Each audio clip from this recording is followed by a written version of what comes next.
Familia mar jochiko wito ngimagi e masira mar mach otieno manyoro kae chechni ne owangi. Tutachagua watu wawili watatu, buro yero ji adek, watasindikizwa na askari waende walete vifaa zenu, alafu kesho kila mtu ataenda nyumbani kwake. Komishona ma Migori olero kanisa mar St. Joseph of Messiah tok ji ariyo manilemonegi wito ngimagi. I invite Chinese investors to explore a wide array of opportunities and priority sectors in Kenya. China stands ready to work together with Kenya to jointly defend the rules-based multilateral trading system. Jatend piny William Ruto keto winjruok mopogore mag ohala gi piny China mar China keto mwandu e pacho ka.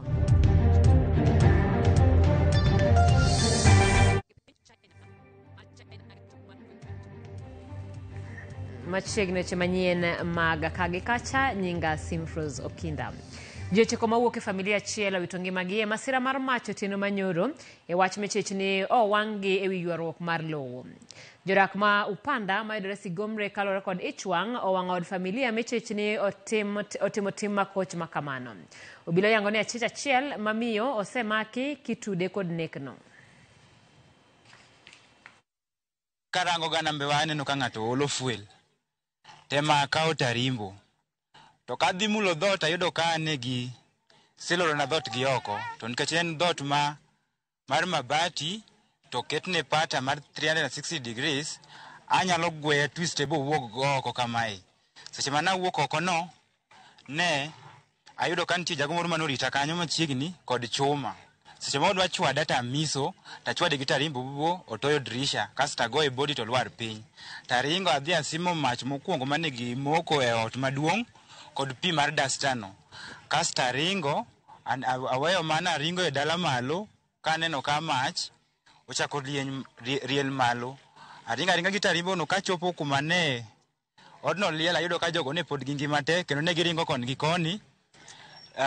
Nyithindo ne go koko gi nyinga nikech gian manga kod gi machiegni. Aneno ka baba no wuok ka kona ko biro e sitting room koni amiye chance mondo mi otem yawo dhot lakini nok onyal yawo dhot nikech kiful no medne gi e dhot koro okonge kaka onyalo yawo gino. Kanye mana chako mach be no mok ge dhot kanye mana chako rakra gi dhot tago nduru madhi daka para maonge ng'ata mobiro to nyithindo tho ka ywak gi nyinga ni Sylvester Resa ubo timra kamano to sauti gi doka chien gi dhia nyaka nyathi mogik koro ema otho ka ji adek mowuok e kanisa osechopo. Kanyo nogone ma police ema ji ochako biro mang'eny katimo ero moro saa 8 to polise no chopo gi dhano mang'eny ochak sim mach. Karomo gimoro saa 9:30 to nochak gol body gi nikech nyithindo noringo bochokre kamoro achiel ma ja secondary gi mantie CBC kod moko kanyo mantie school ema ne oringo bochokre kamoro achiel bane githo kanyo gite. Baba no tho but dhot katemo yawo dhot, mama to tho e kitanda komako nyathine machogo maja dweche 6. Owete ariyo kod wuon gi yudo thieth e osiptal maduong' ma Kericho tok monjgi kendo chuoge gi pala. Mae tok romo mar keto winjruok e kinde jo Kenya ariyo ne olokore masira ka miyo notamore dok dalagi dichuo gino manowang'o i dichuo no mochako monjo kayuoche. Ji ang'wen gi mawuok e familia achiel ni e kitanda mar midekre e kar thieth maduong' ma Kericho tok monjgi romo mane owinjo bed ni kelo kwe e kind miyo gi jaode. Bila tulimaliza kuongea pastor akasema utuitie msichana acha tuombe alafu waende kwa sababu mama yake huko nyumbani. Sasa nikaita msichana kwa sababu alikuwa amekataa, alikuwa amesema hata kuja kwa hiyo kikao. Masi Chelangat majegni 27 nodok dalagi ir jonyuolne. Tok kinde jaode noliwe kendo ne gibet mar loso wach e kindegi. Kata kamano weche ne okobedo maber e kinde twak mar kelo kweno. Nikaamua nikakuja nyumbani. Alafu kesho yake ilikuwa Monday. Tuesday akafika nyumbani akashika watoto na akaenda. Alafu jana akafika tena tukaongea kwa karibu tuelewane. Akachukua kisu na akanitunga. Gilbert Kemboi wacho ni kane oneno ka imonjo nyamingi kod wuongi ne odhi konyogi ka en bende nochweye gi pala. Akatoa kisu akamfahamia dadangu, akamdunga mara 3. Mimi naye nilikuwa nimekaa upande mwingine, nikarukia yule jamaa. Kujaribu kushika kisu akanidunga na mimi. Akanidunga hapa tumbo, alafu akanidunga na kidole. Kaluwore kod familiani, Mercy ne oringo kaluwore ni jaode ne osiko ka bwogo ngimane, kendo ne okone lokruok mane dhi bedo kodok dak kode. Tena alipofika nyumbani akaniambia huyu jamaa yake amesiti kukua na nao panga. Anasiti kunao panga na anaambia nitaenda kwa chief nieleze kuna kitu nitafanya. Last year alikuwa amenichapa na chuma. Nikamsamea na nikarudi. Siku hiyo nilikuwa nimeumia tena sana. Siku yenye tuliona, hiyo imekuwa kazi yake kunipiga na kuning'oa nywele. Alafu na kunitreta na ataniua siku moja na panga. Dichuogno mabende nogo gi jopiny tok monja nyuola no. Wacho ni gisabedo gi gwandruok matindo gi jaode. Gima wacho ni nowang'o iye. Huyu bibi wangu ameshaanza maneno mingi. Hata asubuhi watoto kuniita, unajua watoto wamejaribu sana kuita ukuje fungua nyumba ukuje chukue maziwa ya chai.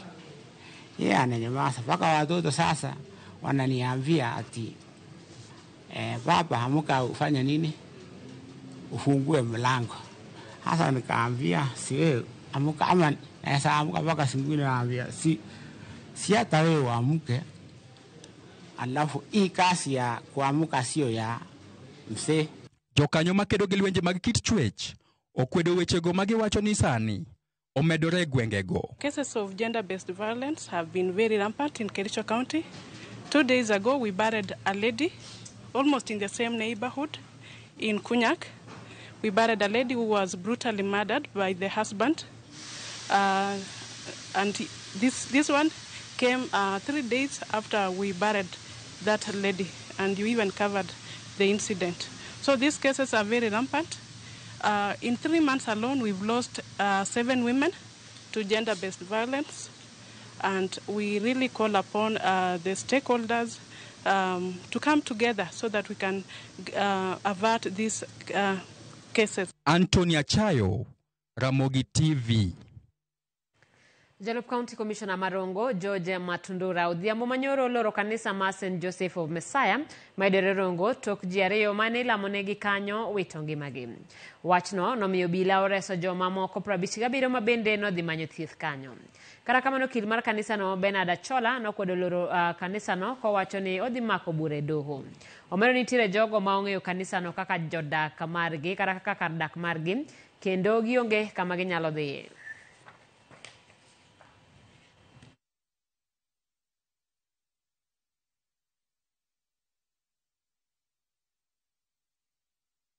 Leo mtachagua watu 2 watatu. Buro yeru jade. Watasindikizwa na askari waende walete vifaa zenu. Alafu kesho kila mtu ataenda nyumbani kwake au mahali popote, lakini sio kwa hiyo kanisa. Mambo ya watoto. Wale watoto ambao hawana wazazi tumeongea na shule na ofisa. Hao watoto kesho wale wana wazazi watachukuliwa mahali pa salama. As the DCC, he has the powers and the authorities, though arbitrary exercise as you have seen, to order such, because there is no reason that has been offered by the DCC to warrant the closure of that church. We are thinking of ways of countering that. We are moving the court to reverse those orders, because this is a church that has been in existence since 1970s. It's not something that's existed from yesterday. Some of these members of the church have only known the church as the only home. Some of them were born and grew up within the church. Now, ordering them to come out of the church, where does he expect them to go? Now, if you move to the church, you will realize that there are so many structures there with the property belonging to these people. Now he's closing down the church. He's asking these people to do an inventory and go and remove. How does he expect a few people, of course he has mentioned only 4, how does he expect 4 individuals to go and remove everything that is within that compound? Jatend piny William Ruto chuo koke winjruok kod kembe ji giwegi moko e piny China kod sirikand China mondo giket mwandu e pacho ka. Ruto menyo yaro thuolo mag dongruok e sekta mar pur gi pith jamni kod gedo mag chirni manyasani. E lime mar China, jatelono bende ogolo twak e mbalariany ma Peking University e boma maduong' ma Beijing. Walter Nyambaga nigi mathoth. Dweche ariyo bang' jatend piny Amerika John Donald Trump ne ng'wano sir kod keto kenge makwiny mag loko kod pinje mag Afrika kendo yudho oko sir machopo nyaka Kenya. Pinje ochako yaro wengegi ne pinje mamoko mosegoyo okang' malach e dongruok kaka China.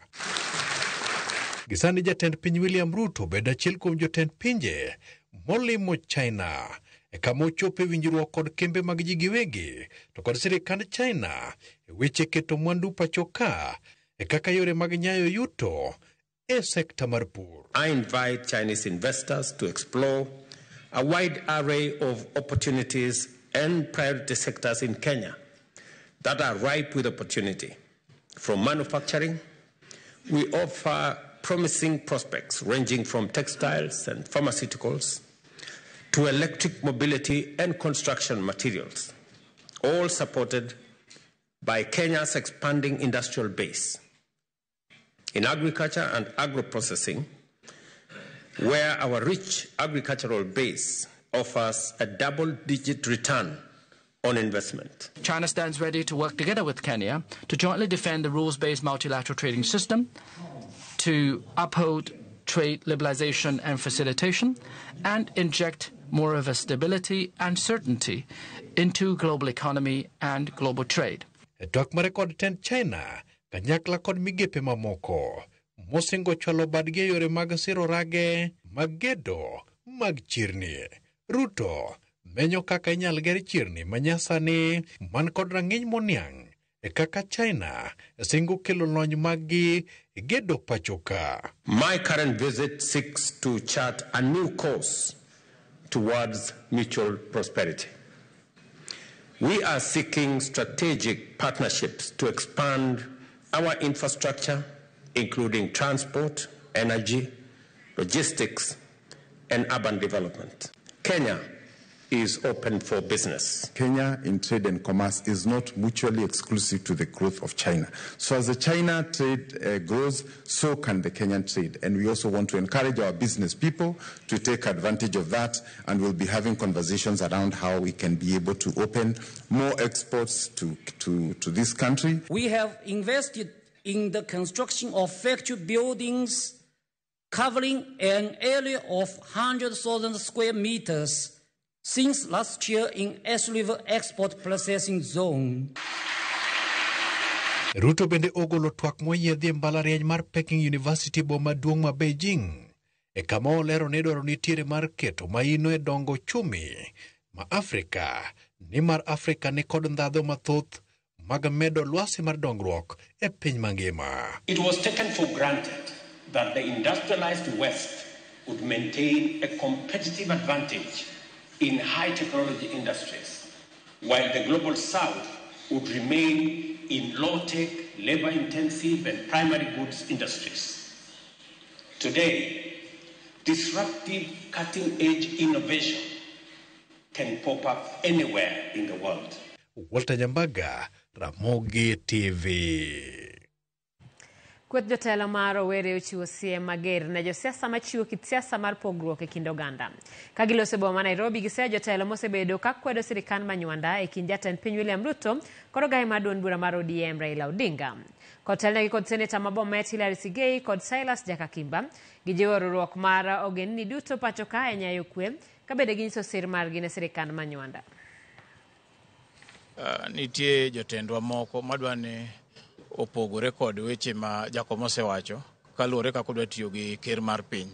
To adwani ajiw kawacho ni jakom koluongowa mondo wadhi e barabara wawuok ga motegno kabisa kanyakla kaka oganda kendo kwa pinge nikech en ng'ama wamiyo luor kabisa.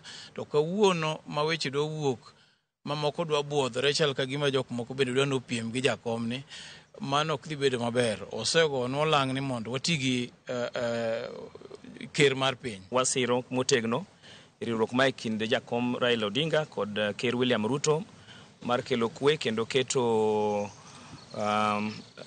alwora makende man kod kwe kod muolo mondo weche mag ohala, weche mag tije, weche mag dongruok madhi nyime kind ogandawa Kaluo to gi Nyanza mangima kod Kenya mangima odhi mbele yo makare. Those are the things to do with politics that will come. For now, we are keen in supporting this unity of purpose to deliver to the people of Kenya. Let us allow this government, and under the leadership of President William Ruto, to unite Kenyans, to serve the people of Kenya, to create a conducive environment for affirmative action and economic empowerment for the people of Kenya.